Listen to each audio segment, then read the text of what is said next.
Ahí se ve perfecto, Pepe. Bueno, esperemos que se pueda. Ahí dice y vacunación, Pedro Layún, especialista.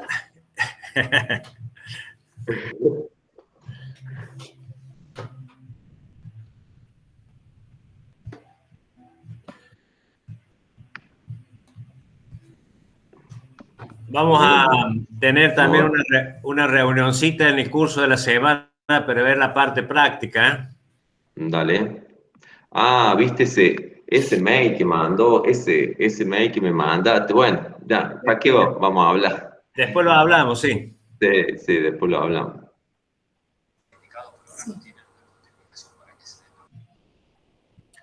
Ahí dejaste de presentar A ver, o desapareció la presentación. espera. No, profe, está presentando, nomás tiene que abrir el Power.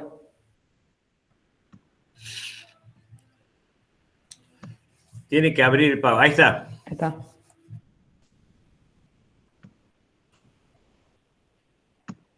Ahí se ve. Bueno, cuando quieras, Pepe. Bien. Bueno, bueno, en la clase de hoy nos vamos a referir a inmunización. Inmunización es un tema muy amplio. Yo más que todo voy a hablar de la parte de generalidades, el resto lo podrán ir a buscar en los libros, vamos, y de situaciones especiales en vacunación que le pueden servir en la parte práctica. Todo lo que sea más vale teórico, o sea, lo pueden encontrar en la bibliografía. Por eso este tema es demasiado amplio. O sea, imagínense, cada vez que viene un speaker a hablar sobre una vacuna, está 1 hora y media hablando sobre una sola vacuna. Así que yo no me voy a detener demasiado en hablar en cada vacuna en particular, sino que vamos a hablar sobre generalidades de las inmunizaciones, ¿no? Bueno, en cuanto a las inmunizaciones, nosotros podemos decir que las vacunas tienen una alta rentabilidad sanitaria, o sea, no solo en función del costo, sino también de rentabilidad sanitaria desde el punto de vista del costo y desde el punto de vista social, ¿no? Tenemos resultados concretos. Esto está bien, es palpable, ¿no es cierto? Que hay resultados concretos alcanzados en los últimos años en las Américas porque tenemos erradicación de la poliomielitis, erradicación del tétano neonatal y la eliminación de la transmisión autóctona del sarampión. O sea, eso es concreto, ¿no? Entonces, los programas de inmunización contribuyen a la equidad. ¿Por qué? Porque los programas de inmunización permiten que las vacunas lleguen a todos los estratos sociales. Las vacunas constituyen una protección individual del individuo que se traduce en una menor susceptibilidad de ese individuo a una infección. Y las altas coberturas, ¿no es cierto?, son los que nos van a permitir una inmunidad colectiva o inmunidad del rebaño, que en realidad esto constituye el fundamento de los programas de vacunación, lograr una inmunidad colectiva o una inmunidad de rebaño, para lo cual se necesitan altas coberturas de vacunación, ¿no? ¿Qué es una vacuna? Una vacuna son productos biológicos que contienen uno o varios antígenos que se administran con el objeto de producir una reacción controlada. Y digo reacción controlada porque son capaces de producir anticuerpos, pero no enfermedad. Similar a la infección natural y con el menor riesgo para el sujeto, de forma que desarrolle una respuesta inmune que le proteja frente a ulteriores exposiciones al microorganismo contra el que se administra la vacuna. O sea, esto que quede bien en claro, ¿no es cierto? Que son productos biológicos, pero que generan una reacción controlada en el organismo, es decir, producen anticuerpos, pero no son capaces de producir la enfermedad. Las vacunas pueden ser, esto es para que tengan una idea de todas las vacunas que tenemos en el calendario, vacunas bacterianas, vacunas virales. Dentro de las vacunas bacterianas la vacuna BCG, que es hecha de la cepa de Mycobacterium bovis atenuado. Ya voy a explicar más o menos, o sea, voy a explicar como un glosario, porque en el tema vacunas es importante saber de lo que estamos hablando, ¿no? Entonces, voy a nombrar las vacunas y después vamos a explicar qué significa cada una de estas cosas. La BCG, que es una vacuna bacteriana hecha cepa de Mycobacterium bovis atenuado. La vacuna de la difteria, que es un toxoide, un toxoide inactivado. La antitetánica igual, es una vacuna a base de un toxoide inactivado. La vacuna antipertussis o acelular o celular. La antihemófilos influenza tipo B, que es una vacuna ¿cómo se llama? Una vacuna conjugada. La antineumocóxica, que puede estar la conjugada y la no conjugada. La antimeningocóxica, que es conjugada.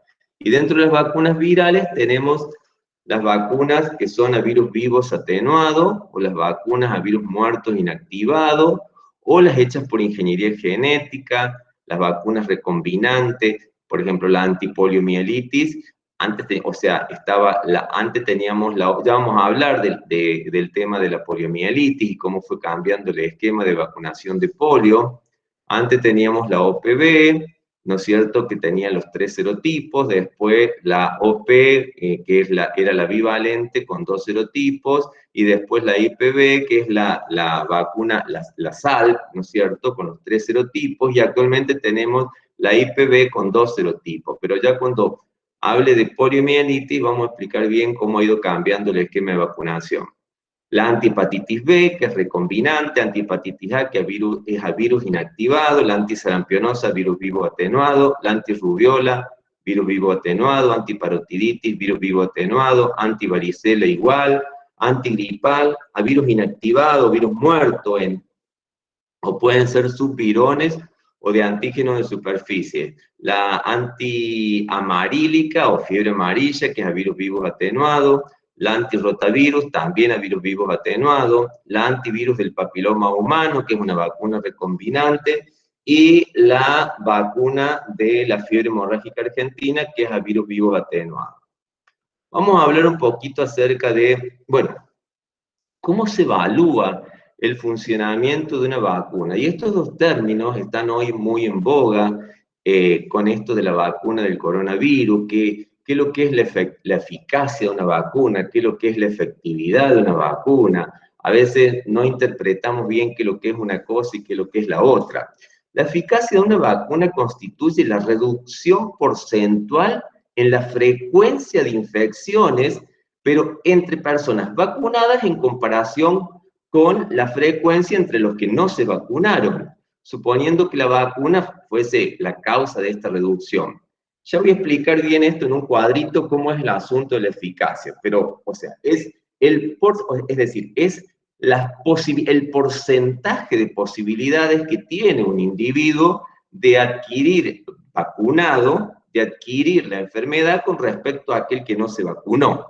En cambio, la efectividad de una vacuna representa los beneficios de salud proporcionados por un programa, o sea, ya es la efectividad, lo veo en la población, cuando vacuno a la masa poblacional, o sea, es la efectividad de una vacuna, por eso dice, representa los beneficios de salud proporcionados por un programa de vacunación en la población. Cuando las vacunas son administradas en las condiciones reales o habituales de la práctica diaria asistencial o de desarrollo de programas. Sin embargo, una buena eficacia no siempre implica una buena efectividad. La efectividad evalúa si la eficacia es tal, pero en un escenario real. La efectividad va a depender de muchos factores, ¿no es cierto? Va a depender de la accesibilidad de la vacuna, va a depender de la cobertura, del nivel de cobertura que yo voy a tener de esa vacuna.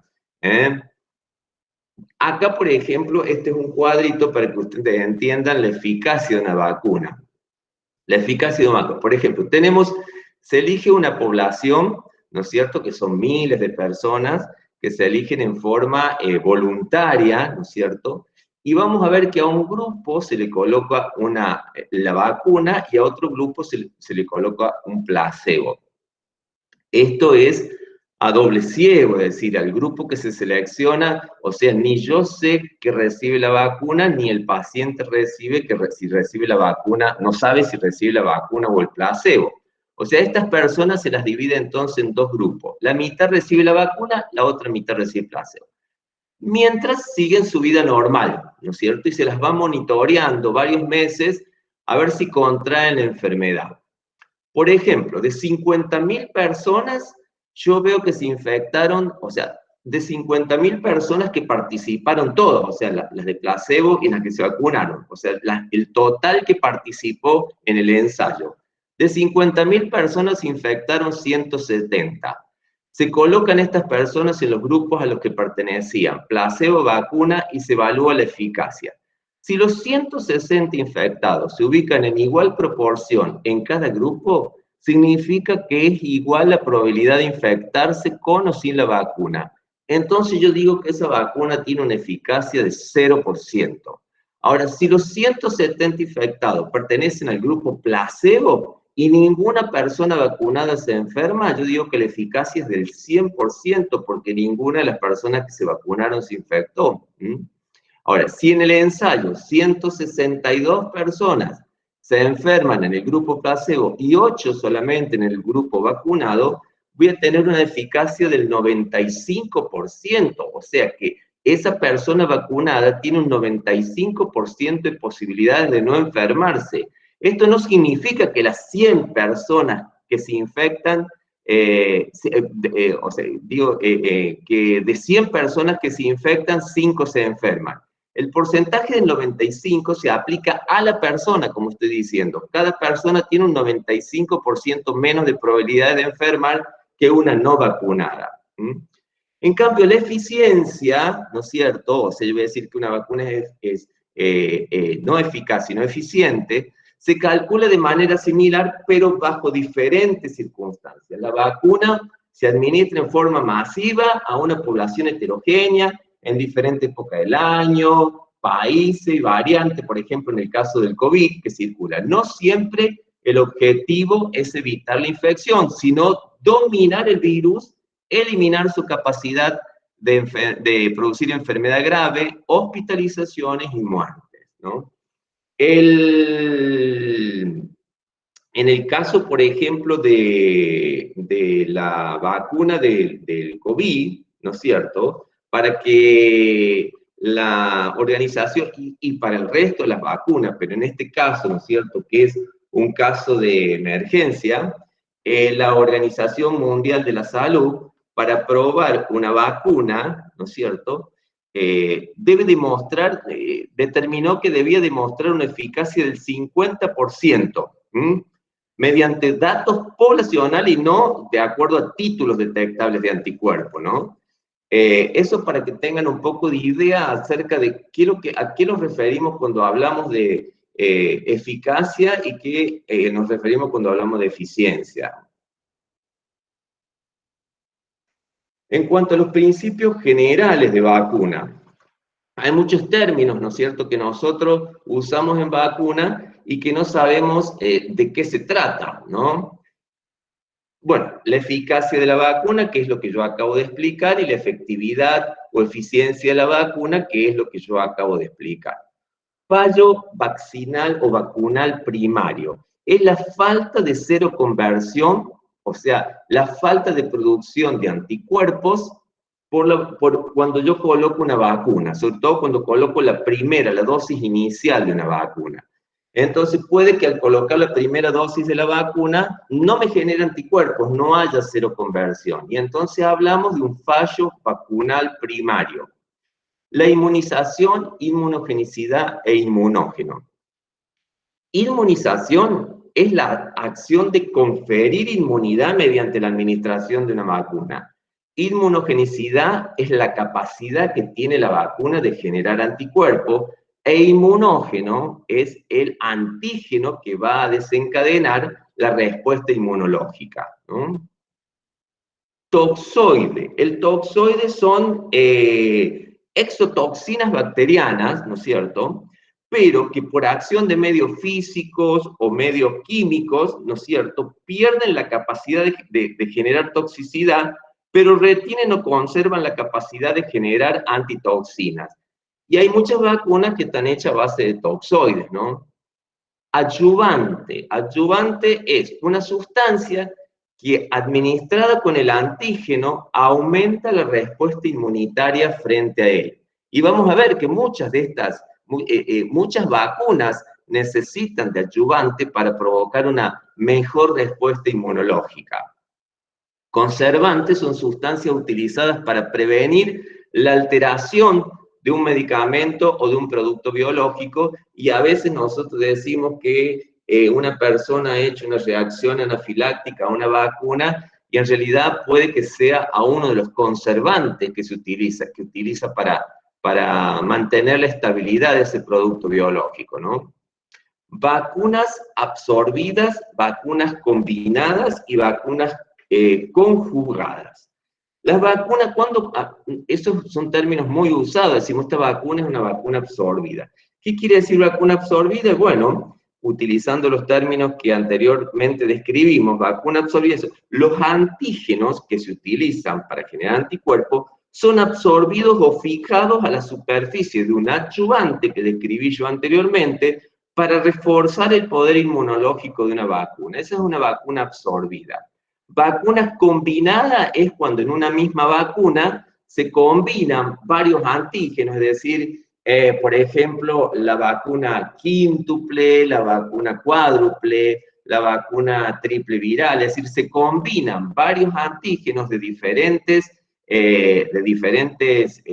patógenos, ¿no es cierto?, y son administrados en una sola vacuna, ¿no? Las vacunas conjugadas son vacunas de antígeno polisacárido al que se le une un derivado proteico para aumentar su capacidad inmunogénica, pasando de ser, al provocarse esto, se pasa a ser de timo independiente a timo dependiente, lo que permite que se genere una memoria adecuada, incluso aún en los lactantes, ¿no? Vacuna a microorganismos muertos o inactivados.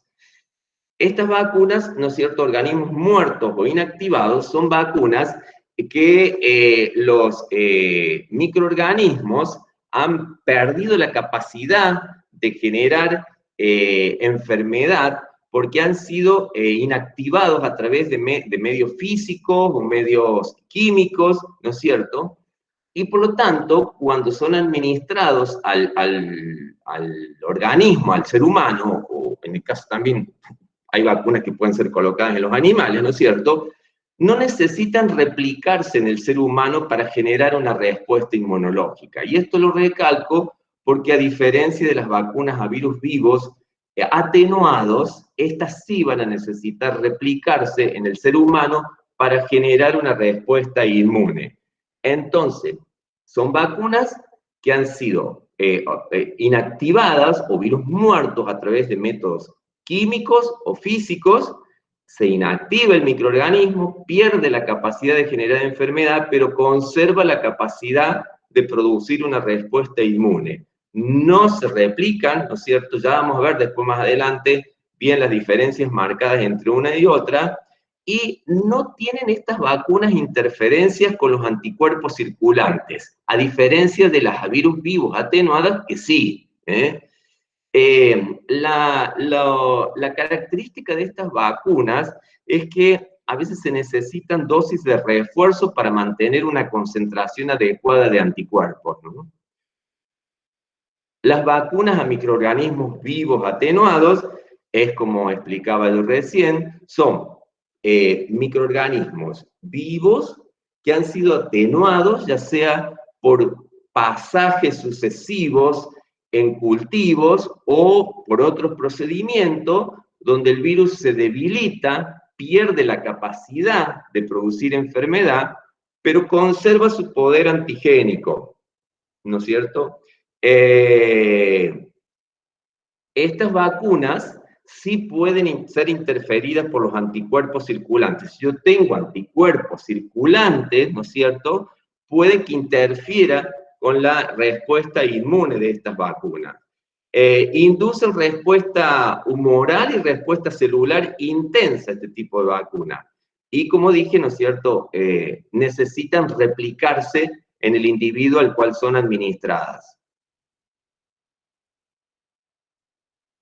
Las vacunas monocomponentes o multicomponentes. Esto quiere decir que las vacunas pueden tener un solo componente inmunogénico o antigénico de ese germen, o pueden necesitar que sean varios componentes. Por ejemplo, en el caso de la vacuna del meningococo B, del meningococo la B0, esa fue una vacuna que se necesitó recurrir a varios componentes del meningococo para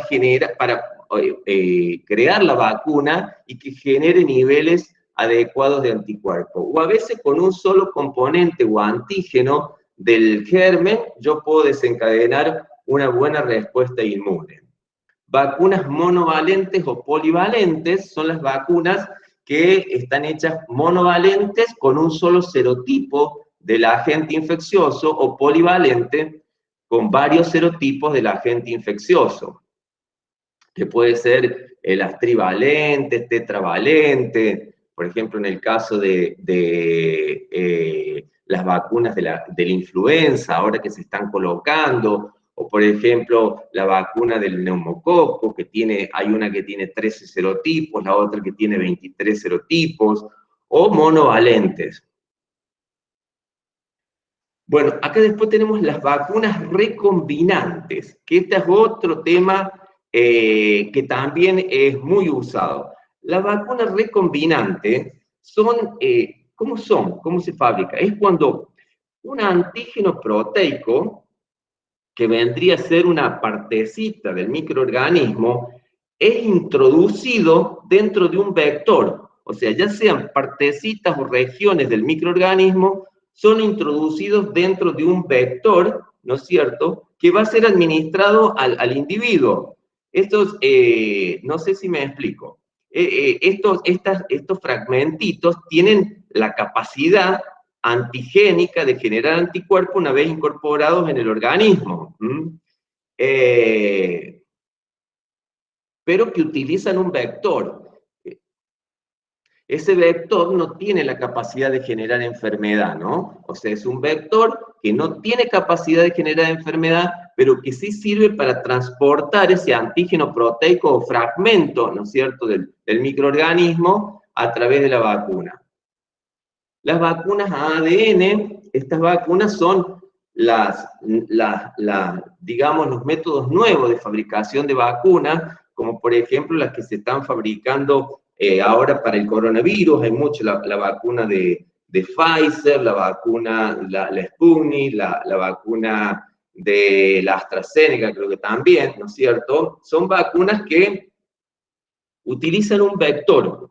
Estos vectores no se replican, es decir, son vacunas que usan el vector. En el caso, por ejemplo, de la vacuna Sputnik, utiliza un adenovirus como vector. Es un adenovirus que ha perdido la capacidad de producir enfermedad, pero ¿qué es lo que transporta? Es decir, transporta material genético.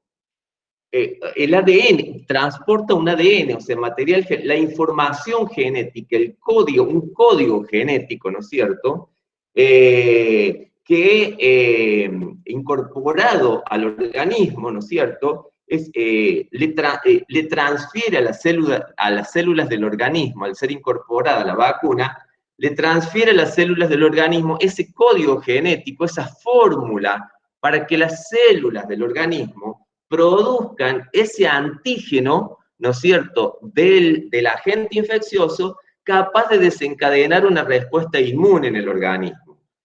No sé si me hago entender, cualquier cosa me pregunta. Los intervalos entre vacunas. Los intervalos entre vacunas, por lo general, el intervalo entre vacunas debe respetarse, ¿no? Y el intervalo generalmente es de 4 semanas entre una dosis y otra de la misma vacuna, ¿no? La vacuna, o sea, pues se podría colocar hasta 4 días antes de que se cumplan las 4 semanas, no habría problema. Pero si se colocan antes, se considera inválido y hay que repetir la vacunación. La administración simultánea entre vacunas está totalmente comprobado que no produce, o sea que generan buena respuesta antigénica si las colocamos a todas juntas. Lo que sí no deben ser colocadas en el mismo sitio. O sea, siempre se pueden colocar, por ejemplo, en el deltoide, pero tiene que haber por lo menos, si yo voy a colocar varias vacunas en un mismo deltoide, una distancia aproximada de 2,5 centímetros entre un pinchazo y el otro. Intervalo entre productos biológicos que contienen anticuerpos y vacunas. En este caso, el intervalo es, por ejemplo, si yo coloco anticuerpos, luego para colocar vacunas, tiene que haber un intervalo, o sea, depende de cada vacuna, ¿no es cierto? Por ejemplo, si coloco inmunoglobulinas, digamos, un producto biológico, ¿no es cierto?, en el caso de que yo quiera prevenir una enfermedad, porque la vacuna no me va a generar los anticuerpos adecuados en el tiempo que yo quiero. Entonces, el intervalo es si yo coloco un producto biológico, una inmunoglobulina para colocar la vacuna posterior, yo debo esperar un determinado tiempo que por lo general, según el agente infeccioso, es alrededor de entre 3 y 6 meses, dependiendo del agente infeccioso. En cambio, si yo coloco la vacuna antes y después quiero colocar un producto biológico, el espacio de tiempo es de aproximadamente 2 semanas, sería suficiente. ¿Cuáles son las contraindicaciones de la vacuna? Bueno, las alergias. O sea, si está el antecedente fehaciente de alergia a la gelatina, a la neomicina, a la polimixina B, a la streptomicina y al látex, ¿no es cierto? Si yo tengo el antecedente previo antes de la colocación de la vacuna, que esa persona es alérgica a esas sustancias, está contraindicada la vacuna. Lo mismo la fiebre, cuando hay fiebre mayor o igual a 38 grados centígrados.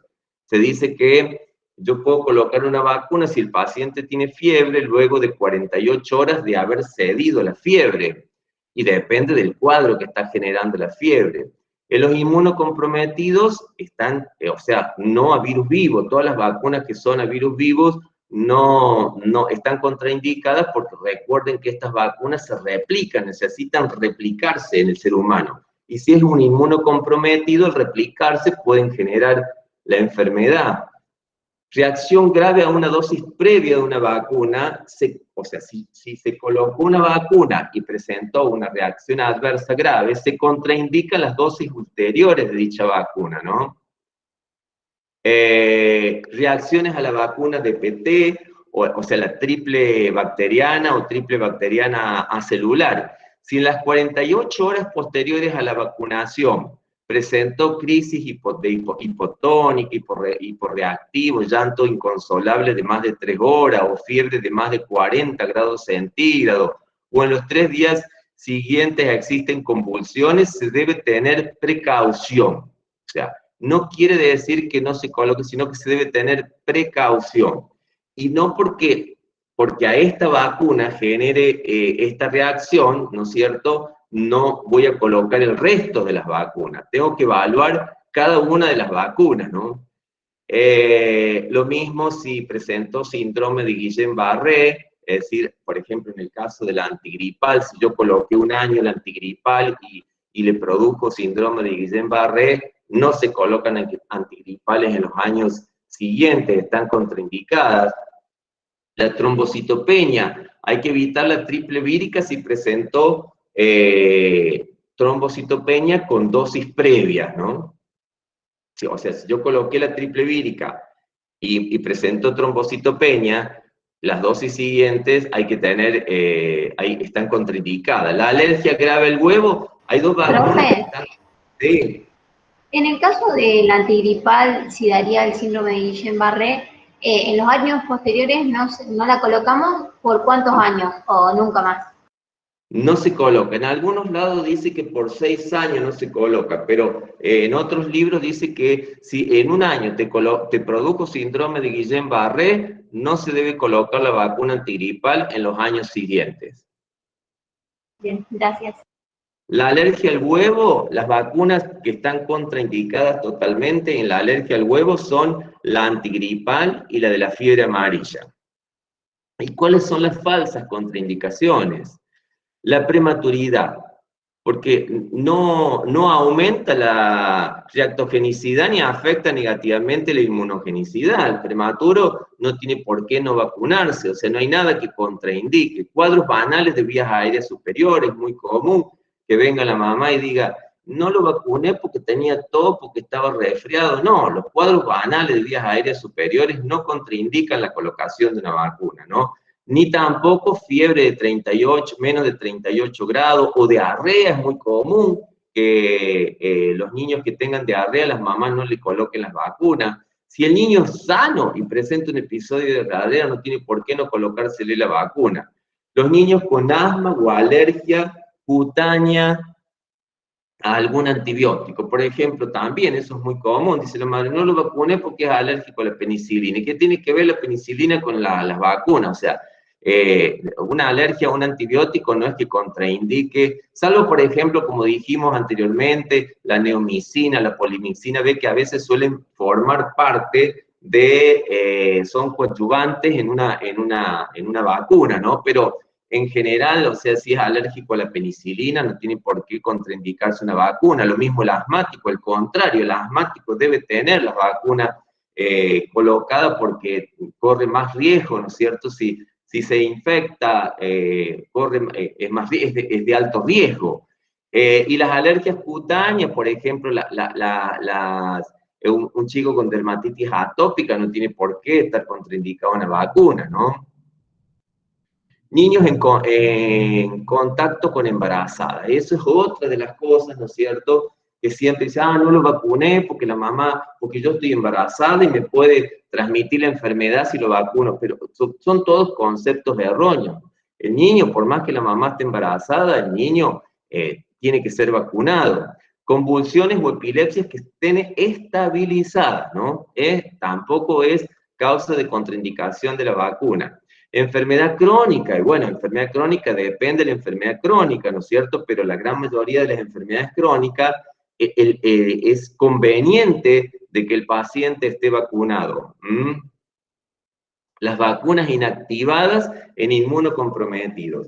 Las vacunas inactivadas en inmunocomprometidos no pasa nada. Lo que pasa, lo que sí están contraindicadas son las virus vivos atenuados, que se replican en el ser humano. La desnutrición tampoco, al contrario, tampoco es causa de contraindicación de una vacuna. Los antecedentes, reacciones adversas, no se la coloqué porque al tío le produjo una reacción adversa. No, nada que ver, los antecedentes, reacciones adversas familiares tampoco contraindican las vacunas. Lo mismo que el niño esté en tratamiento con antibióticos.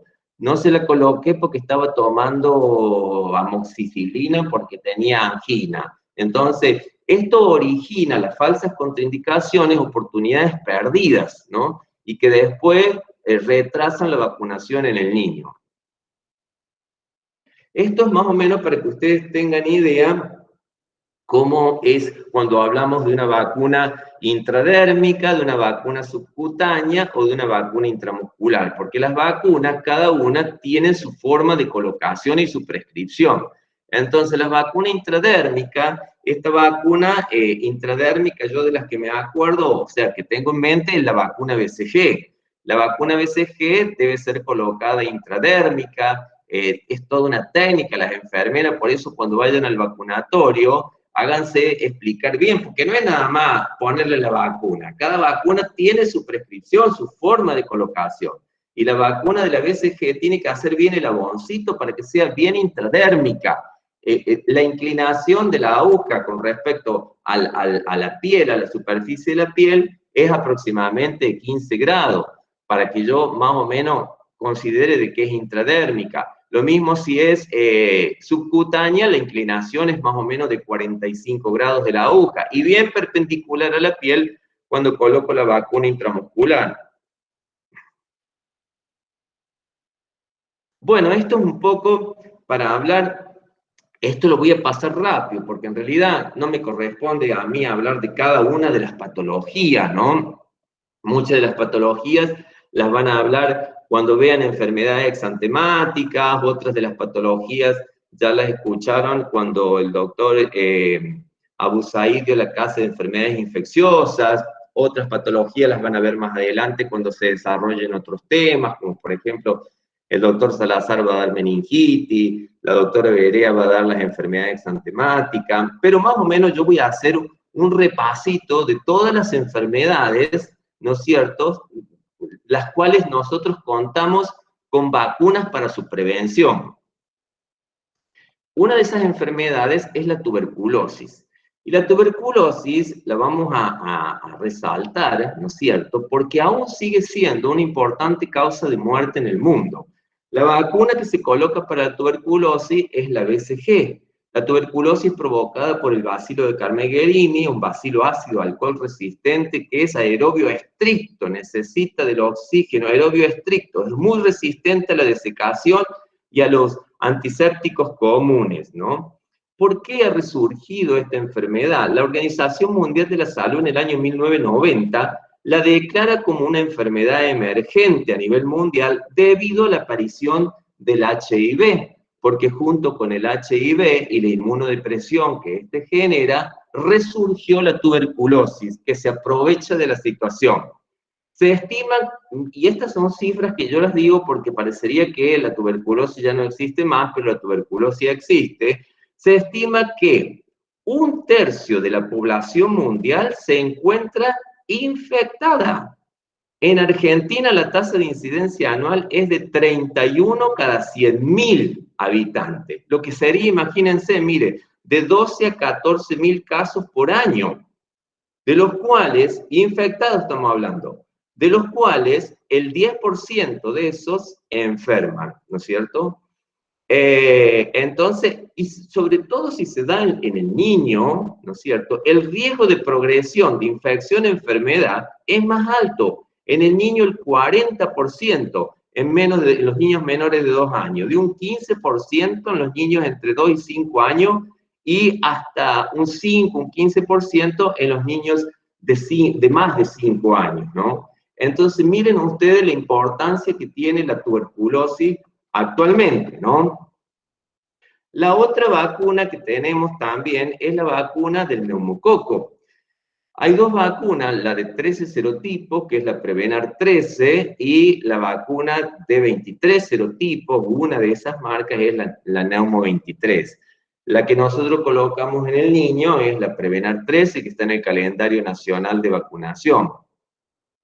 El neumococo es agente causal de neumonías, de meningitis, de otitis a neumococo, o sea, todo de los cuadros de vías aéreas superiores, el neumococo es uno de los agentes causantes de otitis, muy frecuente en los niños, pero también de meningitis y de neumonía, que son cuadros más severos. Esta es una reacción para mostrar una reacción a la vacuna BCG. La vacuna BCG, que produce un granuloma en la zona de inoculación, ¿no es cierto?, puede provocar una linfadenitis, y ahí vemos cómo puede provocar adenopatías satélites a la zona de inyección. Ahí vemos una adenopatía supraclavicular o una adenopatía axilar, que no es más que una reacción, por eso se llama una BCGitis, una linfadenitis secundaria a la colocación de la vacuna BCG. Después, otra de las vacunas que tenemos, la vacuna del hemófilos influenza. El hemófilos influenza tenemos está la forma encapsulada y la forma no encapsulada. El hemófilo influenza es una vacuna que dentro de las vacunas combinadas, ¿no es cierto? Como hablamos, la cuádruple, la quíntuple, la hexavalente, tenemos ahí incorporada el hemófilo influenza. Y hay dos variedades, o sea, variedades. Está la forma no encapsulada y la forma encapsulada. La forma no encapsulada es sobre todo responsable de los cuadros de las vías aéreas superiores, ¿no es cierto? Como causante de otitis, conjuntivitis, sinusitis. Y la forma encapsulada es la causante de los cuadros de diseminación, ¿no es cierto? Provocando diseminación sanguínea, provocando celulitis, provocando meningitis, provocando neumonías. La vacuna del hemófilo influenza se incorpora en el calendario nacional de vacunación en el año 1997, y a partir de ese año, yo personalmente, ¿no es cierto?, he visto reducido un montón de todas estas patologías. Es más, yo no he visto más en mis 30 años que tengo de médico, lo vi cuando era residente y después no vi más una meningitis por hemófilos influenza, que las hay, pero son muy raras, ¿no es cierto? Bueno, entonces, la incorporación de esta vacuna ha hecho disminuir en gran medida los cuadros ocasionados por este agente. El serotipo B es el causante del 95% de la enfermedad invasiva por hemófilos influenza.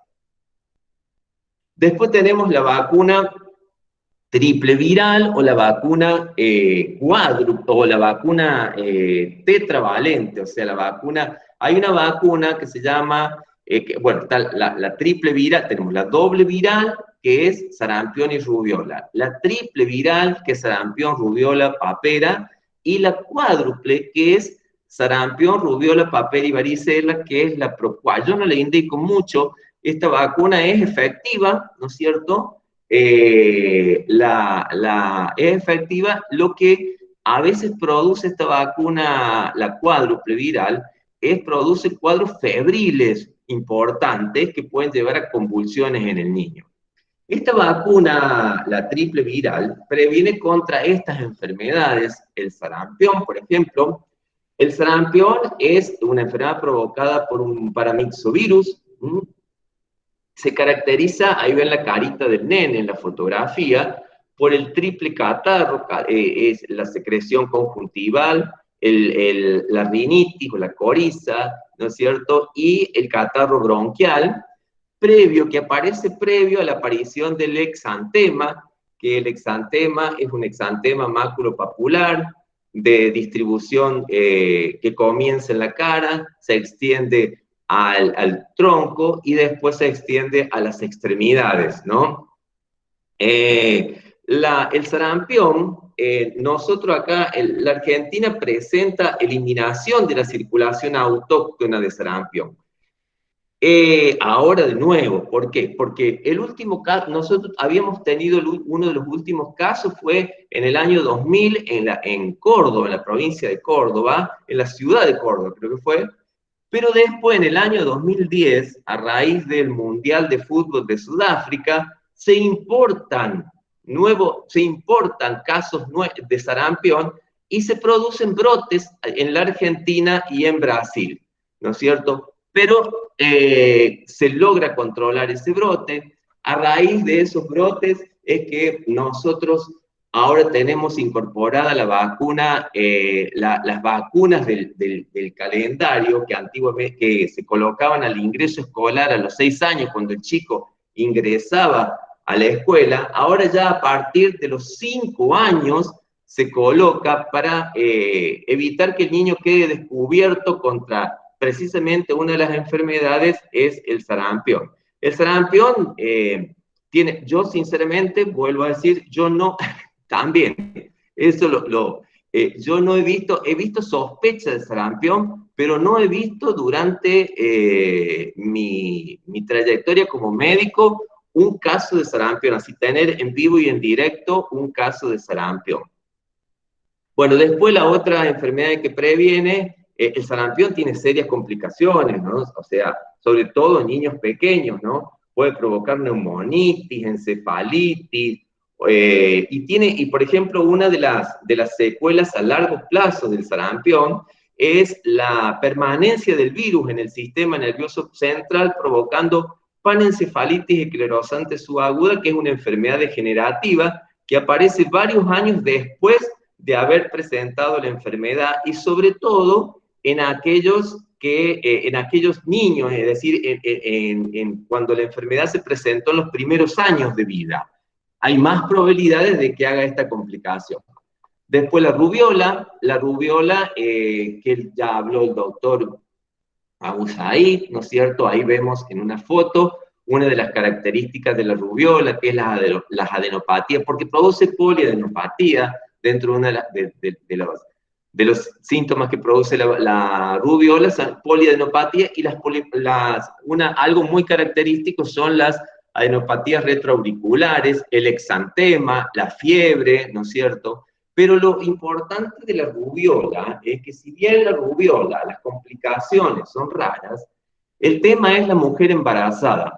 La mujer embarazada, si adquiere la rubiola durante el primer trimestre del embarazo, puede puede tener serios efectos en el feto, puede provocar cardiopatías, alteraciones oculares como retinopatías, catarata, puede provocar microoftalmía, microcefalia, bueno, o sea, por eso, ¿no es cierto?, el hecho de la vacunación con la rubiola. La rubiola en la Argentina se dice que desde el año 2016, si no mal no recuerdo, es que se declaró a la Argentina libre de rubiola. La parotiditis es otra información, o fiebre urleana, ¿no es cierto?, que también es provocada por un virus, un paramyxovirus, es un ARN de la familia de los paramyxovirus, al igual que el virus del sarampión, ¿no es cierto? Este virus afecta a todas las glándulas salivales, principalmente a la parótida, pero puede afectar a la submaxilar, sublingual, puede afectar a otras glándulas, como por ejemplo al páncreas, provocar pancreatitis, en el testículo orquitis, en los ovarios faritis, provocar esterilidad. También puede provocar compromiso del sistema nervioso central, ataxia cerebelosa, como muchas de estas otras virosis. Y acá abajo la varicela, digamos que es la más frecuente de todas estas enfermedades, es una enfermedad maculopápulo-vesicular. Vamos a ver que se combinan lesiones, ¿no es cierto?, de tipo macular, papular, vesicular y la pústula. Tiene una distribución, la aparición de las maculopápulo-vesículas, que es céfalo-caudal, la cabeza, y después se extiende al cuerpito, ¿no es cierto?, el niño. La varicela, por lo general, ¿no es cierto?, las complicaciones no son frecuentes, las complicaciones de la varicela, pero es preferible. Yo aconsejo que no tengan un chico con una varicela complicada, porque no se van a olvidar nunca en su vida. Pero por lo general cursan sin complicaciones. Las complicaciones por lo general están relacionadas en la varicela por la sobreinfección de esas lesiones, que pueden ser por estafilococo, por estreptococo, provocando, ¿no es cierto?, celulitis, impétigo, ¿no es cierto? Otra complicación es la neumonitis grave, ¿no es cierto?, que se da a 3 a 5 días en el curso de la enfermedad. Después de 3 a 5 días que hemos tenido la varicela, ahí puede aparecer este cuadro, que es grave. También compromiso del sistema nervioso central, provocando ataxia cerebelosa. Bueno, es una forma grosera de describir cada una de las patologías para que ustedes tengan idea todas las enfermedades que son prevenibles a través de las vacunas que están en el calendario. Después, la meningitis, ¿no es cierto? La meningitis, que va a hablar muy bien de meningitis el doctor Salazar, cuando él va a desarrollar el tema de meningitis. Nosotros tenemos varios serotipos, ¿no es cierto? El serotipo A, C, W135, Y y B. Las vacunas que están en el mercado es las de los serotipos A, C, W135Y, que es la Menveo o la Menactra, y la del serotipo B, que es la Bexero. Otra de las enfermedades prevenibles a través de la vacuna es la difteria que es una enfermedad que va a generar compromiso multisistémico, pero a través de su toxina, el tétano neonatal. Recordemos que yo hablé que una de las erradicaciones que se han logrado a través de las vacunas es la del tétano neonatal, ¿no es cierto? La coqueluche tos convulsa. Convengamos que en cuanto a la coqueluche tos convulsa, hubo una reemergencia de esta enfermedad debido a que la vacuna de o sea, los adultos mayores, ¿no es cierto?, que hemos recibido la vacuna cuando éramos niños o hemos tenido contacto con el agente cuando éramos niños, perdemos la inmunidad, ¿no es cierto?, y somos portadores de este germen, pero no generamos la enfermedad al portarlo, pero sí lo podemos transmitir. Y sobre todo se lo transmitimos a los niños, sobre todo las mamás que cuidan a sus hijos,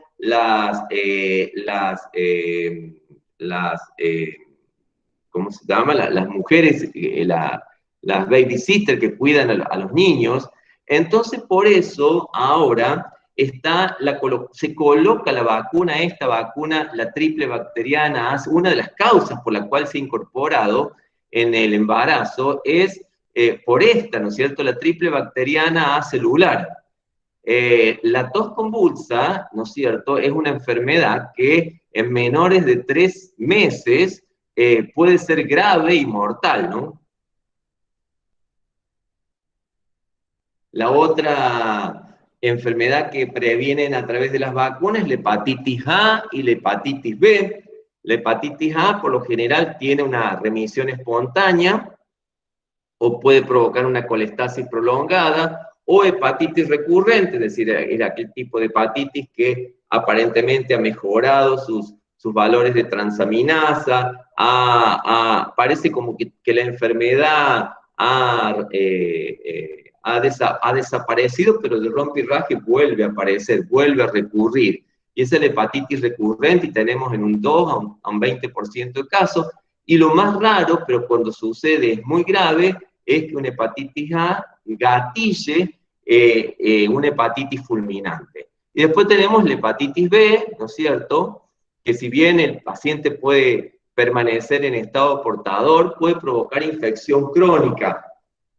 Y el 30% pueden pasar de una infección crónica a una cirrosis, de los cuales un 26% pueden provocar falla hepática y un 10% pueden generar un cáncer de hígado. Tanto uno como otro pueden llevar al paciente al óbito. La vacuna de la hepatitis B hoy en día, digamos que es una picardía no estar vacunado, ¿no es cierto? Una enfermedad que la hepatitis B tiene, la transmisión de la hepatitis B es a través de el contacto sexual, ¿no es cierto? Sobre todo los adolescentes, una picardía, una de las formas de contagio, ¿no es cierto? Entonces, y encima está en el calendario y el gobierno la provee gratuitamente a todo el mundo, o sea que la vacuna de la hepatitis B, hoy infectarse de hepatitis B es una picardía, ¿no? De la vacuna de la hepatitis A ya voy a hablar.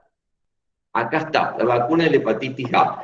La Argentina, ¿no es cierto?, siempre, antiguamente, o sea, apenas se empezó a colocar la vacuna de la hepatitis A, eran 2 dosis de esta vacuna. Argentina fue piloto, pionera en el mundo con la colocación de una sola dosis de vacuna para cortar la transmisión del virus, ¿no es cierto? Entonces, ¿es necesaria una segunda dosis de vacuna de hepatitis A a los 18 meses de edad? la tasa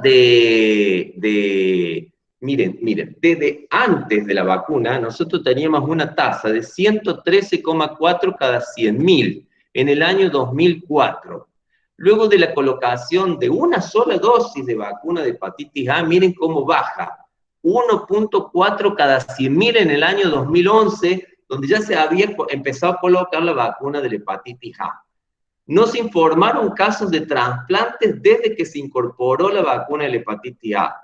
La evaluación a 5 años, el 93% de los niños tenían títulos protectores mayores a 10 miliunidades por mililitro. La inmunidad conferida por la vacuna también tiene una respuesta celular de memoria inmunológica. La situación actual de la cobertura es mayor al 90%.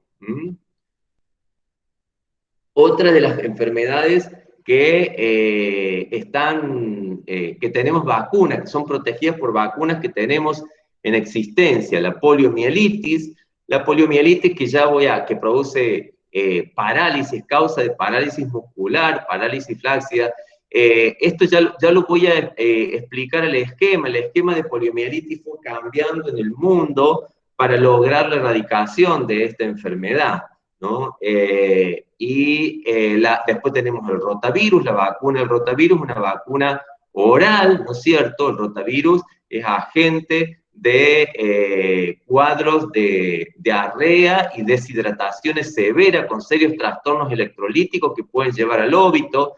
Y después la vacuna de la influenza, ¿no es cierto? Que acá pueden ver las indicaciones, actualmente está incorporada en el calendario nacional de vacunación, se coloca en los pacientes a los niños hasta los 2 años de edad, en los mayores de 65 años en adelante, y en el medio todas las personas de riesgo, el personal de salud, las embarazadas en cualquier trimestre del embarazo, los pacientes con enfermedades crónicas, entre ellas incluida la obesidad. La vacuna antipolio. La vacuna antipolio, ¿qué pasó? ¿En qué consiste el nuevo esquema de la vacuna antipolio? La polio, o sea, tenemos 3 serotipos de polio. La polio 1, polio 2, polio 3. El serotipo 1, el 2 y el 3.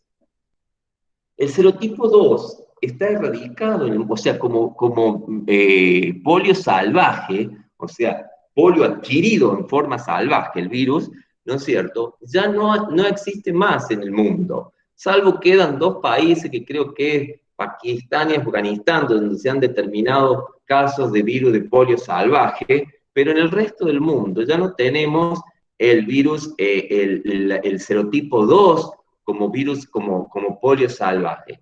Entonces, la primera vacuna, que era la vacuna oral, ¿no es cierto?, tenía los 3 serotipos. Entonces se fue sacando el serotipo 2, porque como ya no lo teníamos, ¿no es cierto?, como virus salvaje, se sacó. ¿Por qué? Porque los casos de polio que aparecían por serotipo 2 se debían a la vacuna, o sea, la causa era vaccinal, porque este virus se elimina por la materia fecal y puede contagiar a inmunodeprimidos, a personas susceptibles. Entonces se consideró que si no hay más virus salvaje, ¿por qué vamos a seguir colocando esta vacuna y a lo mejor generando cuadros de polio vaccinal? Entonces se retira este virus de la vacuna y queda la vacuna bivalente, que primero se pasó a un esquema que contemplaba la vacuna oral bivalente sin la cepa 2 y la sal inyectable, que era la que tenía los 3 serotipos, pero inyectable, no vía oral. Y el esquema actual, ¿no es cierto?, es este. Es vacuna IPV bivalente, ¿no? O sea, contiene la cepa 1 y la cepa 3, ¿no es cierto?, pero es todo inyectable, y se coloca a los 2 meses la primera dosis, a los 4 y a los 6. La dosis de los 18 meses que antiguamente se colocaba, se sacó del calendario y se coloca un refuerzo con IPV bivalente al ingreso escolar entre los 5 y los 6 años.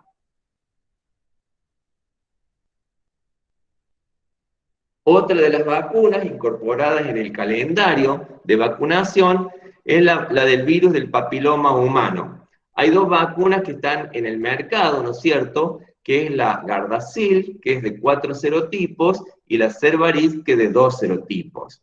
La Gardasil tiene el serotipo 16 y 18, que son los serotipos, digamos, oncogénicos, pero a su vez tiene el serotipo 6 y el serotipo 11. Estos serotipos, es una vacuna tetravalente, la Gardasil, que es la que está en el calendario de vacunación, ¿no? En realidad, ¿por qué si en realidad los dos virus oncogénicos son la cepa 16 y 18, qué necesidad de colocar? Pero ¿qué pasa? Que esta vacuna, ¿no es cierto?, los serotipos 6 y 11 son los que generan estas verrugas genitales, ¿no es cierto?, y que en el hombre, por ejemplo, generan estas verrugas genitales. Se dice que el 60% de los hombres con vida sexualmente activa pueden estar infectados por el HPV. Y más de uno puede presentar este tipo de lesiones, que son las verrugas genitales. Si bien, ¿no es cierto?, estas verrugas no son malignas, ¿no es cierto?, pero la vacuna Gardasil, con los serotipos 6 y 11, que son los responsables de estas lesiones, se puede evitar la aparición de estas lesiones. Ahí vemos, por ejemplo, las fotos en el pene, en la mano, en la lengua, ¿no es cierto?, de estas verrugas. Pueden aparecer estas verrugas hasta en la laringe. Ha habido pacientes que le ha aparecido esta verruga hasta en la laringe. En el hombre... Pepe, Hola. y algunos actores de reconocimiento internacional también han tenido verruga en la laringe.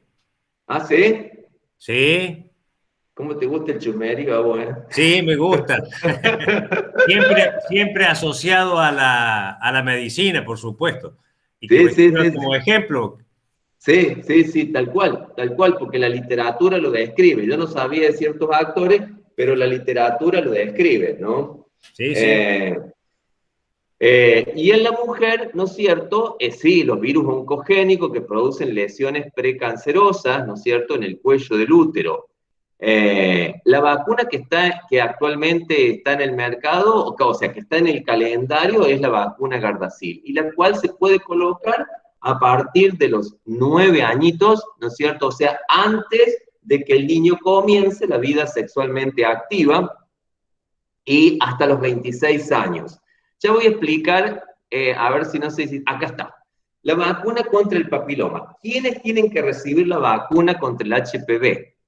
Año 2011-2017. Las adolescentes mujeres nacidas a partir... Esto estableció cuando se empezó a colocar acá en la Argentina. Las adolescentes mujeres nacidas a partir del 1/1/2000. ¿No es cierto? Los adolescentes varones nacidos a partir del 1/1/2006. Así se implementó el esquema de vacunación y se ha tomado como edad de corte, digamos, al huésped a los 11 años, que teóricamente es el niño o el adolescente que todavía no tiene una vida sexualmente activa. Y la edad adecuada es entre los 11 y los 26 años. También en los trasplantados de órganos sólidos o de células hematopoyéticas, los infectados por HIV. ¿Por qué en las niñas? Porque el esquema cambia en las niñas y menores de hasta 14 años y mayores de 15 años. Las niñas menores de 14 años, el esquema es de 2 dosis, una dosis y otra dosis a los 6 meses de la primera. Ahora, si esa dosis se adelanta antes de los 6 meses, hay que revacunar con una tercera dosis.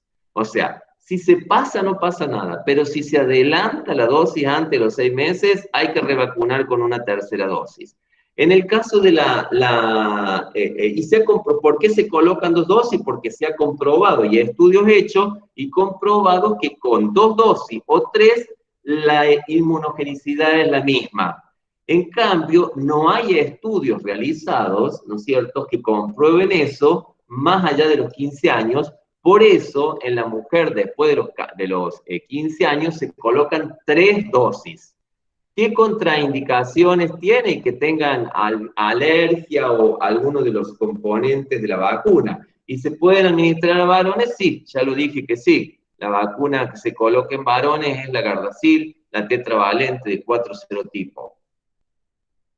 Pregunta frecuente. Bueno, vamos a pasar a esto que a mí lo que me gusta, porque estos son todas las dudas que tenemos. Vamos a ver, 9:15. Las dudas que se nos presentan a nosotros en este tema y que son muchas, o sea, más de una vez nosotros mismos tenemos que ir a machetear porque se nos plantean dudas, ¿no es cierto?, en el tema vacuna. ¿Es preferible padecer la enfermedad y adquirir inmunidad natural o utilizar vacunas que proveen inmunidad adquirida? Una pregunta muy en boga.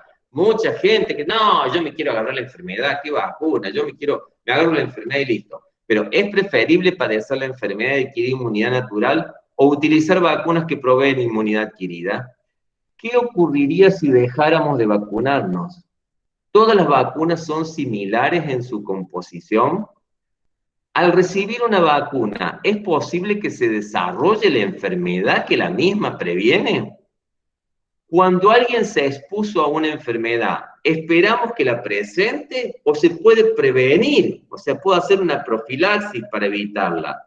¿Se pueden aplicar 2 vacunas en el mismo sitio o es mejor darlas separadas? Estas son varias de las preguntas que todos, aún los médicos, nos planteamos. Y vamos a ir tratando de responder cada una de ellas. ¿Es preferible padecer la enfermedad y adquirir inmunidad natural o utilizar vacunas que proveen inmunidad adquirida? Tomemos como ejemplo la varicela. La varicela, si yo expongo al niño a una varicela, ¿no es cierto?, puedo tener complicaciones y infrecuentes riesgos de vida. Entre ellos, las complicaciones pueden ser neumonía, si bien son raras, pero puedo tener neumonía, puedo tener enfermedades por el estreptococo beta hemolítico del grupo A, ¿no es cierto?, un agente muy frecuente en la infección o la coinfección de las lesiones por varicela. Pérdida ocasiona el hecho de que un niño se infecte de varicela, pérdida de días escolares del niño y laborales en quien lo cuida, puede contagiar a otros susceptibles, y esto es lo que uno a veces no tiene en cuenta. Digo, no, uno piensa en uno nomás, pero no piensa en las personas que tiene a su alrededor. Puede contagiar a otros niños susceptibles. Niños susceptibles son niños que pueden ser inmunodeprimidos, personas adultas, personas embarazadas y el riesgo que acarrea, inmunocomprometidos que tienen un mayor riesgo de la enfermedad, ¿no? Por ejemplo, el sarampión, puede tener complicaciones moderadas, graves, incluso la muerte puede provocar el sarampión, la púrpura trombocitopénica y encefalitis, o sea, 1 de cada 1000 o 2000, ¿no es cierto?, que adquieren el sarampión pueden presentar púrpura trombocitopénica y encefalitis, panencefalitis esclerosante subaguda y muerte, lo que yo describí cuando hablamos del sarampión. Entonces, es ideal, ¿no es cierto?, vacunarse, aplicar una vacuna. Al aplicar una vacuna podemos tener eventos adversos, como por ejemplo en el caso de la vacuna doble o triple viral, puede provocar conjuntivitis, exantema, fiebre, coriza, trombocitopenia, pero los riesgos de la infección natural, ¿no es cierto?, siempre son mayores que los riesgos que puede ocurrir al aplicar una vacuna.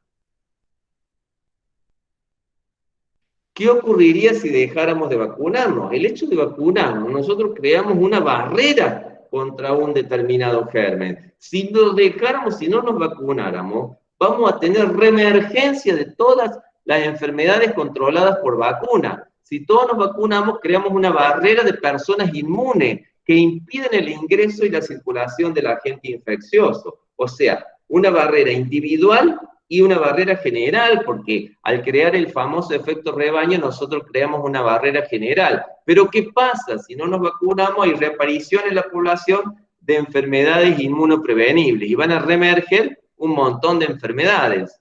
Todas las vacunas son similares en su composición, y ya lo dijimos, ya hablamos anteriormente, pero lo vamos a repasar.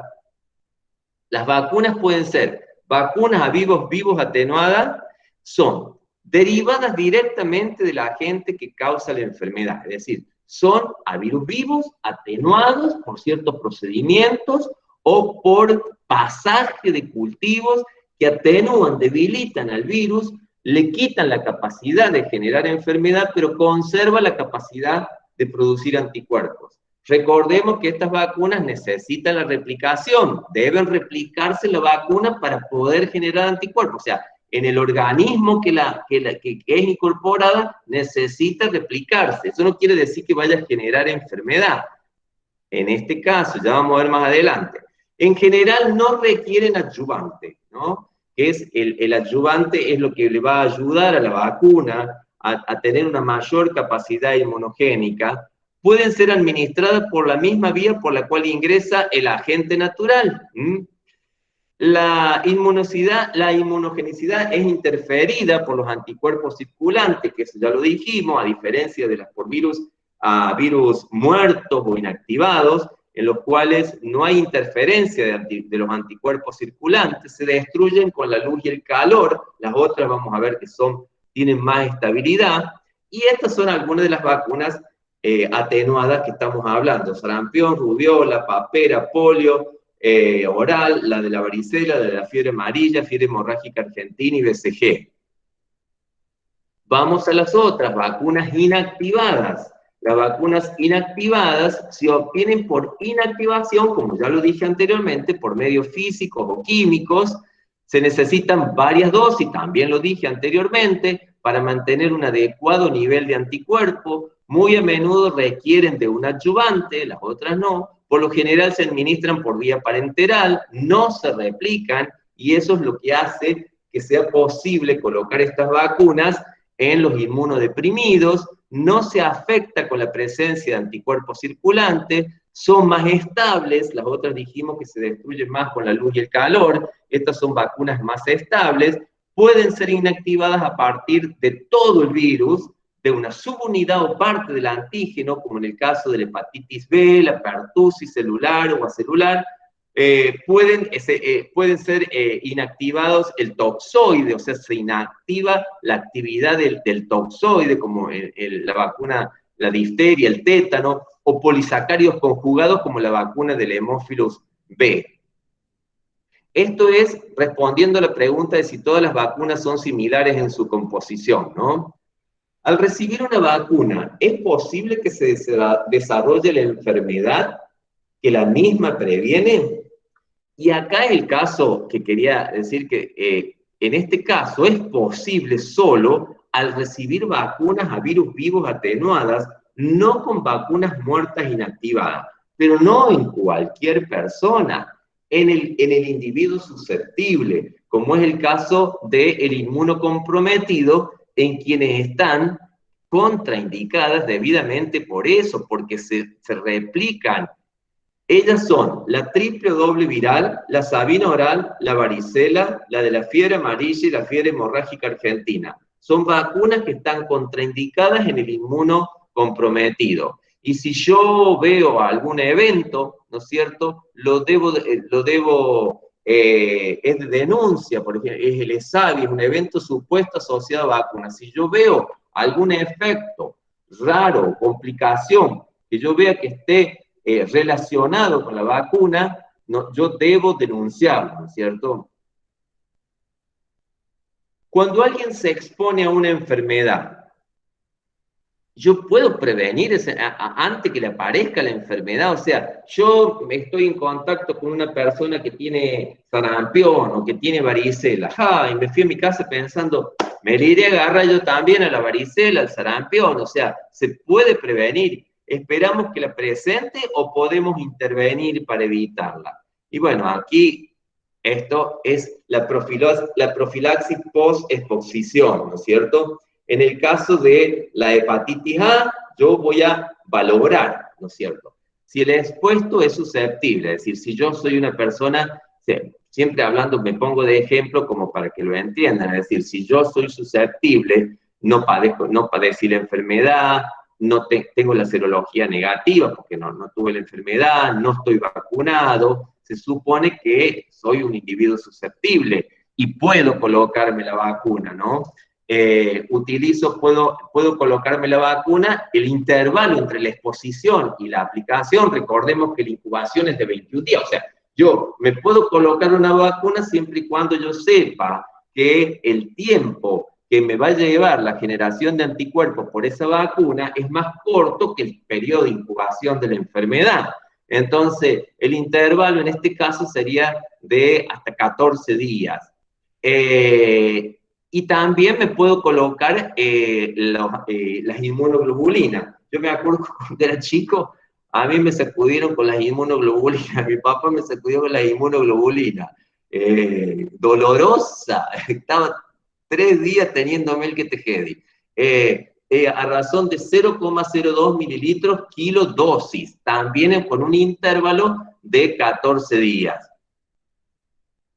En el caso de la hepatitis B, bueno, en el caso de que sea un recién nacido, hijo de madre, hepatitis B positiva, yo debería colocar la vacuna dentro de las 12 horas posteriores al nacimiento y también colocar la inmunoglobulina específica dentro de las 12 horas a 7 días posteriores al nacimiento, ¿no es cierto? Si la madre es hepatitis B positiva.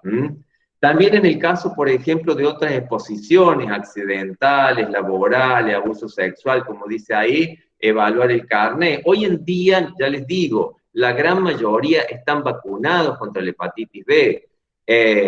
Dosar anticuerpos, aplicar vacunas y corresponder a utilizar la presentación pediátrica y la presentación adulta, que es de 0,5 mililitros en el pediátrica y de 1 mililitro en la adulta dentro de las 12 horas posteriores a la exposición, o sea, puedo colocar la vacuna.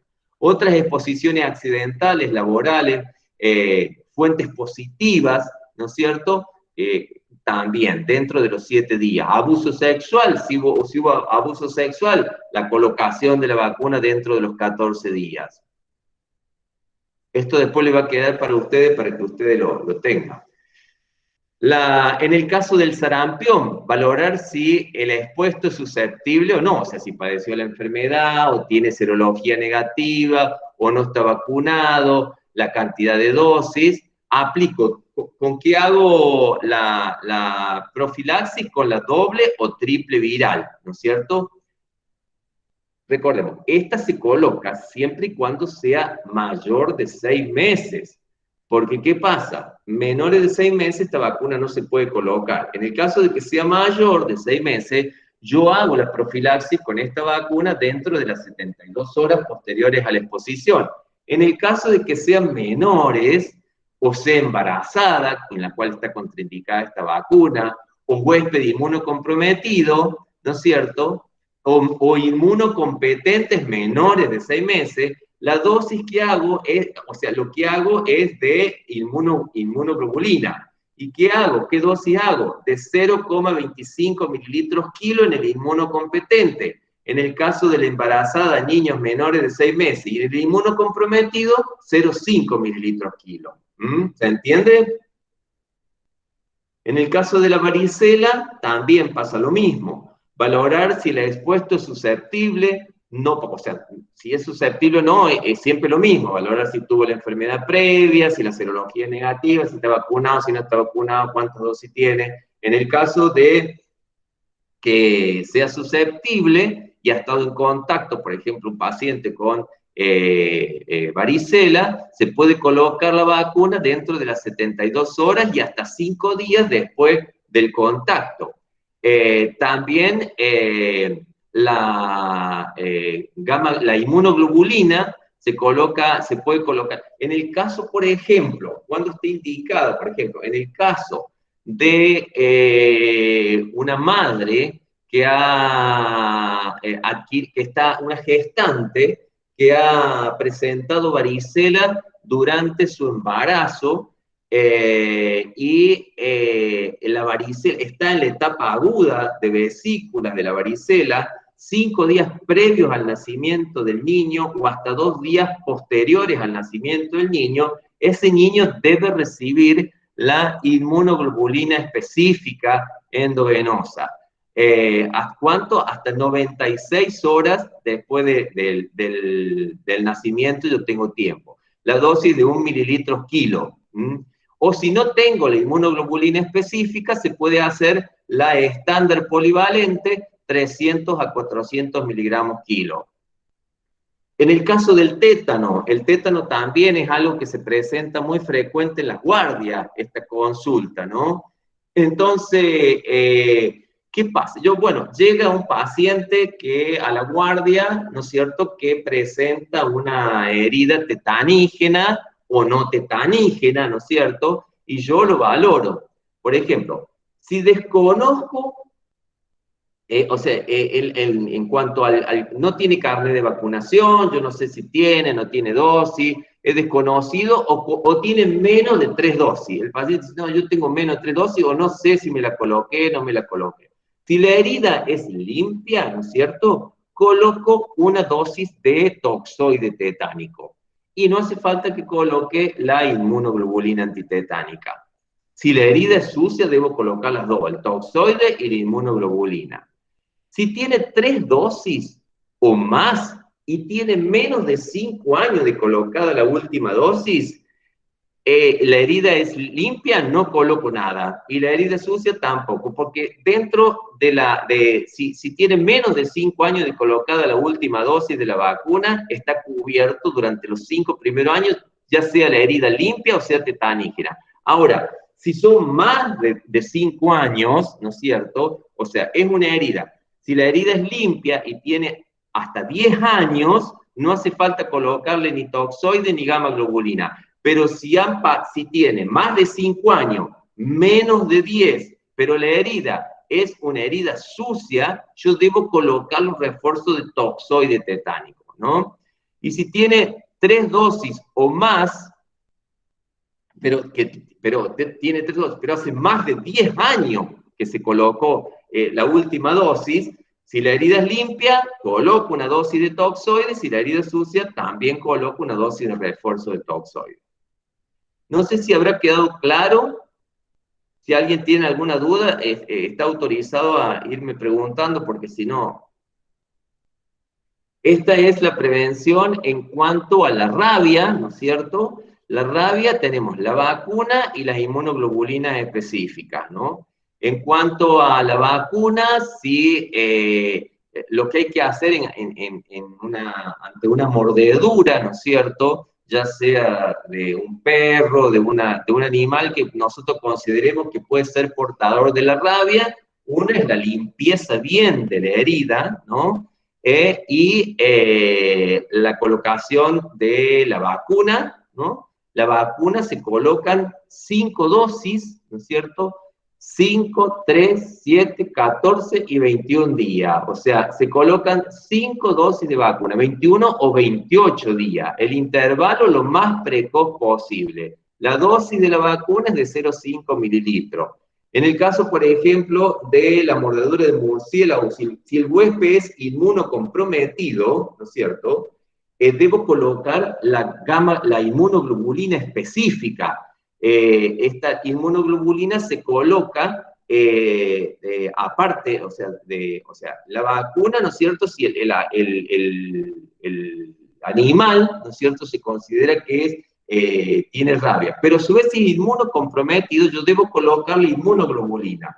La inmunoglobulina es a 20 unidades internacionales por kilo, y se dice que se coloca la vacuna esta intramuscular, pero también se suelen hacer inyecciones perilesionales alrededor de la mordedura, ¿no es cierto?, y después el resto se hacen varias inyecciones perimordedura y después el resto se coloca intramuscular.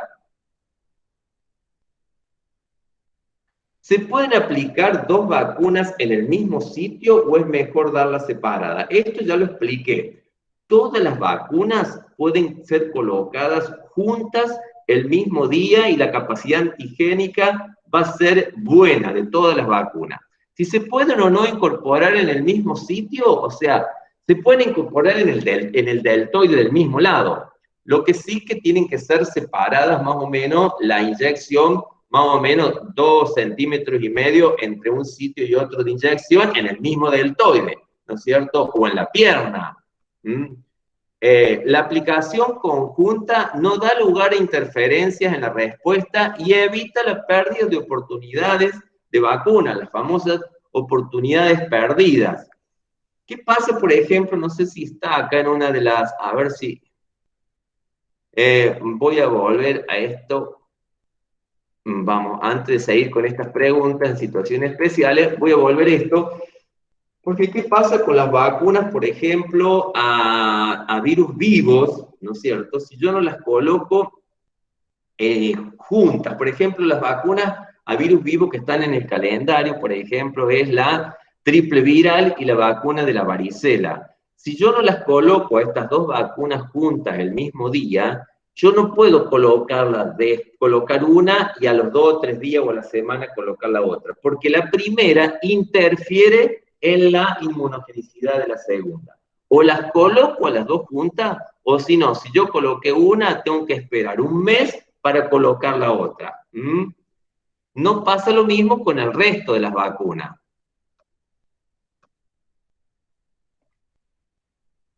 Situaciones especiales o particulares. Vamos a ver ciertas situaciones, esto me gusta porque acá sacamos duda. ¿Qué vacunas debe recibir una mujer embarazada? ¿Por qué la mayoría de las vacunas no se recomiendan para lactantes menores de 6 semanas de edad? Esquema en niños con síndrome de Down. ¿La alergia al huevo es una contraindicación para alguna de las vacunas? Son realmente dudas del vulgo, de la persona que no tiene idea de medicina. ¿Existen recomendaciones especiales para aplicar las vacunas en personas con desórdenes de la coagulación? Esto, mira, esta pregunta, mi mujer sin ser médica, mira, porque yo tengo mi suegro que está anticoagulado y lo llamaron para colocarse la vacuna del COVID y me llamaban por teléfono a mí para ver si estando anticoagulado se podía o no colocar la vacuna del COVID. O sea, por eso son dudas de la sociedad común, ¿no es cierto? ¿Existe evidencia de asociación entre trastornos del espectro autista y las vacunas? Bueno, vamos a tratar de responder a cada una de estas preguntas. ¿Qué vacunas debe recibir una mujer embarazada? Las vacunas recomendadas en nuestro país que debe recibir una mujer embarazada son las siguientes. La triple bacteriana acelular, la cual está en el calendario de vacunación en la mujer embarazada a partir de las 20 semanas. La antigripal en cualquier momento del embarazo. La vacuna de la hepatitis B, si no la tenía previamente, se puede colocar durante el embarazo y no genera ningún problema ni en la mujer ni en el feto. La triple viral o doble viral, ¿no es cierto? Esta debería colocársela previa al embarazo, antes de pensar en quedar embarazada, ¿no es cierto? Precisamente por la cobertura con la rubiola, ¿no es cierto? Pero si la mujer quedó embarazada y no la tenía puesta, me voy a asegurar de que se la coloquen en el puerperio inmediato para los próximos embarazos, para que esté cubierta para los próximos embarazos. ¿Alguna duda en cuanto a las vacunas que recibe la mujer embarazada? Ahora surge otra, que es la del COVID, por ejemplo, y eso ya, hay muchas mamás que ya me han llamado por teléfono, que están embarazadas, y las llaman para colocarse la vacuna del COVID. Pepe, ¿me la coloco, no me la coloco? La vacuna del COVID no está contraindicada en la mujer embarazada, así que se puede colocar la vacuna tranquilamente. Si bien las evidencias, lógico, como todo, si bien las evidencias, no tenemos grandes evidencias como podemos tener en todas estas otras vacunas que ya tienen tan recontra estudiadas, las evidencias, hasta lo que hoy se sabe, ¿no es cierto?, la vacuna del COVID no estaría contraindicada en la mujer embarazada. ¿Por qué la mayoría de las vacunas no se recomiendan para lactantes menores de 6 semanas de edad? Y esto vamos a verlo. ¿Por qué? Porque la respuesta inmunitaria del recién nacido es inmadura.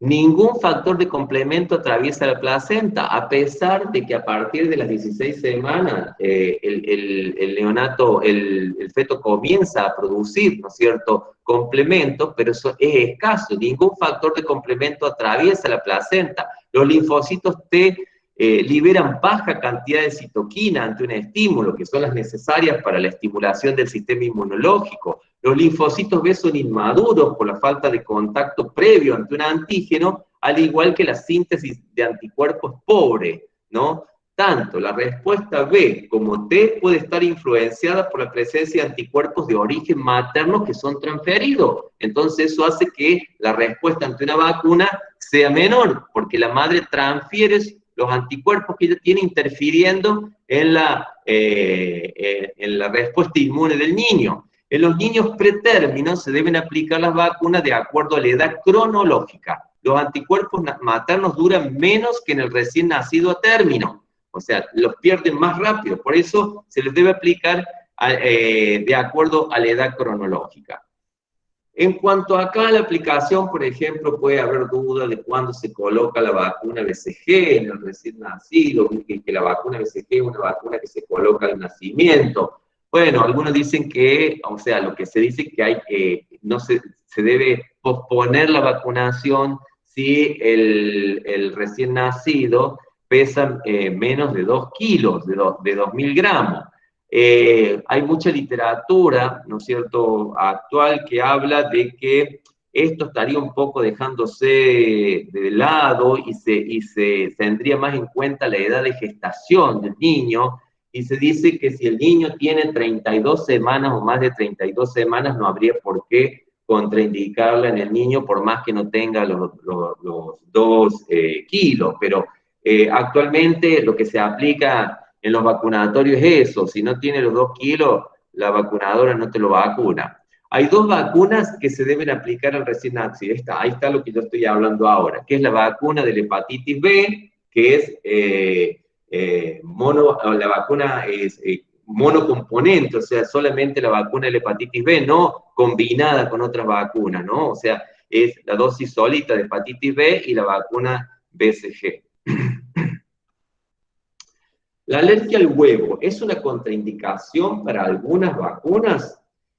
La alergia al huevo sí puede ser contraindicación para algunas vacunas. Las vacunas que en su preparación utilizan huevos embrionados pueden tener proteínas del huevo que si la persona es alérgica, ¿no es cierto?, pueden generarle una reacción anafiláctica. Esas 2 vacunas que en realidad tienen contraindicación absoluta son, en los pacientes que son alérgicos al huevo, son la de la fiebre amarilla y la de la influenza. La triple viral, que tiene componentes sarampión, rubiola y parotiditis, el componente de sarampión y rubiola, que son, digamos, son componentes que son cultivados en embrión de pollo, pero pueden ser cultivados en células diploides humanas. Y el componente parotiditis también, en embrión de pollo o en células diploides humanas. Esta vacuna, la triple viral, no está totalmente contraindicada en los pacientes alérgicos al huevo. Por eso, en regla general, aquellas personas que presentan reacción de hipersensibilidad o anafilácticas ante la ingestión de proteína del huevo no deben recibir la vacuna de influenza y fiebre amarilla. Esas son las 2 contraindicaciones absolutas. Vacunas e inmunocompromiso. ¿Qué conducta es la más adecuada frente al contacto de un paciente inmunosuprimido en caso de sarampión, parotiditis, varicela? ¿Qué vacunas se deben indicar en los convivientes de pacientes inmunosuprimidos? ¿Se debe evitar las vacunas en pacientes en tratamiento con corticosteroides? ¿Se deben evitar las vacunas en pacientes en tratamientos con corticosteroides? Según la dosis y el tiempo, ¿no es cierto? La dosis de 2 miligramos kilo día de prednisona no contraindica el uso de vacunas a virus vivos. 2 miligramos kilo día de prednisona no contraindica el uso de vacunas a virus vivos. El uso de 2 miligramos kilo día o más de prednisona puede modificar las condiciones de seguridad ante la administración de vacunas a virus vivo. O sea, el uso de 2 miligramos o más de prednisona puede modificar las condiciones de seguridad ante la administración de vacuna a virus vivo. Según la duración, si dura menos de 2 semanas, aunque reciba dosis sistémicas altas en forma diaria o días alternos, puede vacunarse al finalizar el tratamiento. Si se prolonga más de 2 semanas, no debe recibir vacunas a virus vivo por un mínimo de 1 mes después de finalizado el tratamiento.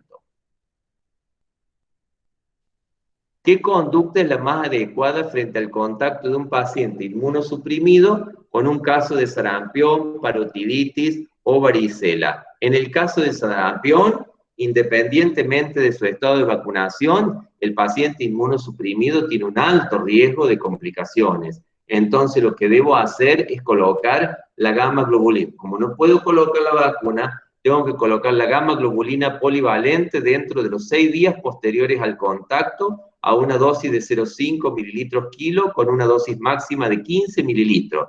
La gamma globulina le va a conferir inmunidad transitoria por un tiempo aproximado de 3 semanas.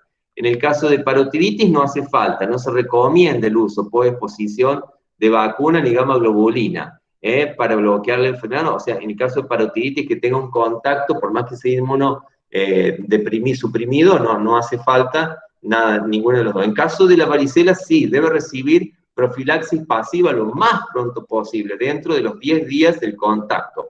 Gamma globulina específica para el virus del herpes zóster por vía intramuscular a dosis de 125 unidades cada 10 kilos con una dosis máxima de 625 unidades.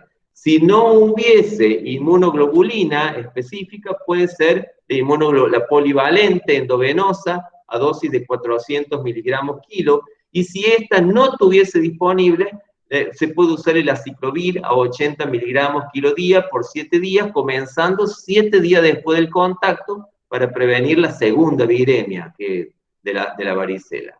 Bueno, y este es un esquemita, es el calendario nacional de vacunación, ¿no es cierto? Que ustedes deben estar afilados, por eso los hemos mandado al vacunatorio, para que aprendan, ¿no es cierto?, cómo es el calendario nacional de vacunación. Quería responder a otras preguntas que también estaban ahí hechas y que no tengo slide hecho, pero por ejemplo en el niño con síndrome de Down, si el síndrome de Down no tiene alguna patología que lo inmunodeprima, el calendario es exactamente lo mismo que en el paciente normal. Por ejemplo, en los pacientes que tienen trastornos de la coagulación, en ellos, ¿no es cierto?, por ejemplo, en el caso de mi suegro, como le decía yo, que estaba anticoagulado, lo que se debería evitar son las vacunas intramusculares. Tratar de que si una vacuna tiene 2 opciones de colocarse intramuscular o subcutánea, se coloque de la forma subcutánea. Y si tengo que colocarla intramuscular, la puedo colocar tranquilamente, ¿no es cierto?, con una aguja de un diámetro de 23 o menor, o sea, una aguja más fina, ¿no es cierto?, delicadamente, y luego de colocar la vacuna, hacer una presión constante en la zona donde se colocó la vacuna durante el término de 2 minutos. En el caso de que reciba tratamiento hemofílico, en los hemofílicos, la vacuna es conveniente colocarla inmediatamente después de la administración de los factores de la coagulación en el paciente que es hemofílico. Otra pregunta, bueno, en cuanto a el síndrome del espectro autista relacionado con la vacuna triple viral, bueno, se pensó, hubo estudios, muchos estudios que relacionaban la enfermedad las enfermedades del espectro autista con la colocación de la vacuna triple viral, porque justo coincidía que por lo general la sintomatología del niño autista comienza después de los 2 años, y justo coincidía con que la vacuna esta era la que se colocaba a esa edad, y después de la colocación de la vacuna, teóricamente el niño autista presentaba la sintomatología, pero no hay nivel de certeza que asegure, ¿no es cierto?, que la colocación de la triple viral puede generar algún síndrome del espectro autista. No hay, o sea, se ha descartado hasta el momento la posibilidad de una relación entre la vacuna esta y la aparición de síndromes del espectro autista. Bueno, esto ha sido toda la presentación de vacunas. No sé si los habré cansado, pero hace prácticamente 2 horas que estoy hablando. Yo sí me cansé. Muy bueno. Muy linda la clase, Pepe. Muchas gracias. Sí, muy clarita. Muy clarita, muy concisa, completa. Así que no sé si los chicos tienen alguna pregunta. En este tema, vos sabés que hay muchas preguntas, un tema muy extenso, un tema que te pueden surgir montones de dudas. Yo, como lo dije al principio, hasta nosotros mismos a veces nos pueden surgir dudas que nos hacen recurrir a la literatura para recordarlo, ¿no? Pero yo estoy a disposición y ustedes también estamos a disposición para contestar a las inquietudes o dudas que tengan los alumnos. Totalmente, claro. Una de las preguntas actuales es sobre, que vos ya la dijiste, Pepe, es sobre la inmunización contra el SARS-CoV-2 a embarazadas. Que bueno. Sí. Que ya está decidido, ¿no es cierto? Se pueden vacunar, se deben vacunar, poniendo en la balanza beneficios y riesgos, ¿no? Sí, sí. Pero como todas las cosas, como son cosas nuevas, no hay mucha evidencia todavía, pero la poca que hay avalan la vacunación. Sí, tal cual. Es así. Yo casualmente ayer tuve una mamá que me llamó por teléfono para preguntarme precisamente eso, si se colocaba o no se colocaba, que estaba embarazada y no sabía si le había tocado el turno para vacunarse y si no sé si ir o no ir, si estando embarazada, dice, la doctora, la ginecóloga me dijo que no me vacune. Y le digo, ¿pero quién es tu ginecóloga? Le digo, para mí la ginecóloga no habla con fundamentos científicos, le digo, habla subjetivamente por el miedo que ella le tiene a la vacuna, pero no te puede. Digo, sí, porque yo hablé con un montón, con otras más, y todas me dicen que sí, pero ella, que es mi médica de cabecera, me dice que no. ¿Qué es lo que hago, Pepe? Bueno, así que yo tuve que desempatar, tuve que atar de cueva ahí. Lo mismo pasa con la lactancia, ¿no? O sea que exacto, que ni la gestación ni la lactancia contraindican la vacuna. Exacto. Bueno. ¿Alguna duda? Profe, una preguntita. Sí, Germán. Usted dijo que no prefería la cuádruple viral. ¿Por qué razones? Y a ver qué opina el resto de su... La cuádruple viral es una vacuna que da muy buena respuesta inmunológica, es la Proqua, ¿no es cierto? Que antiguamente, no sé si la sigue teniendo Merck Sharp y Dohme.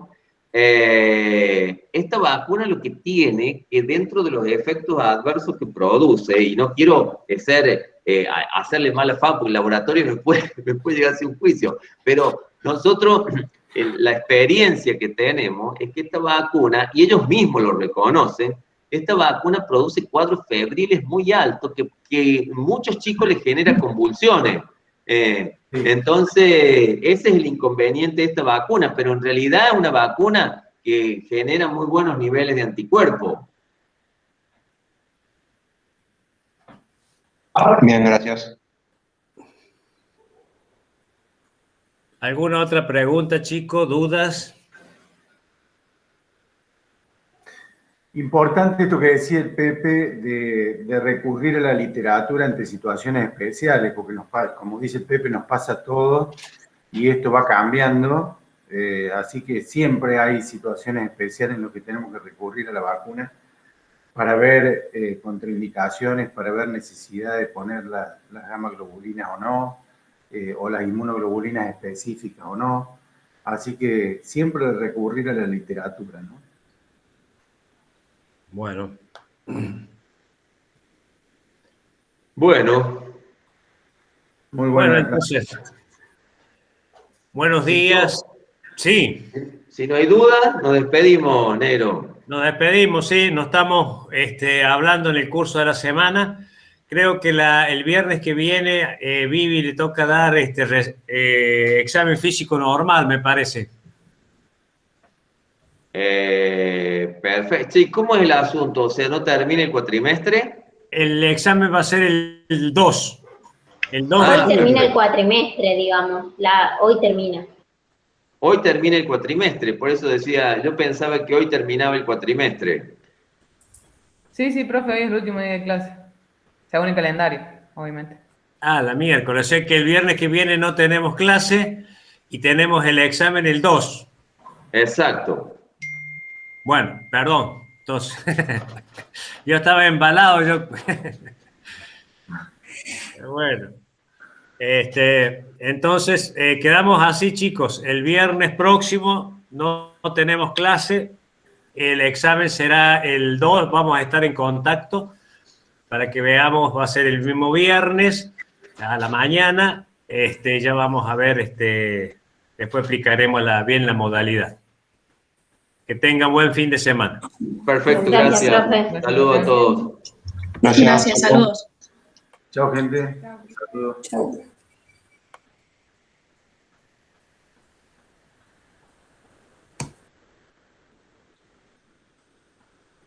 Adiós. Chao, gente.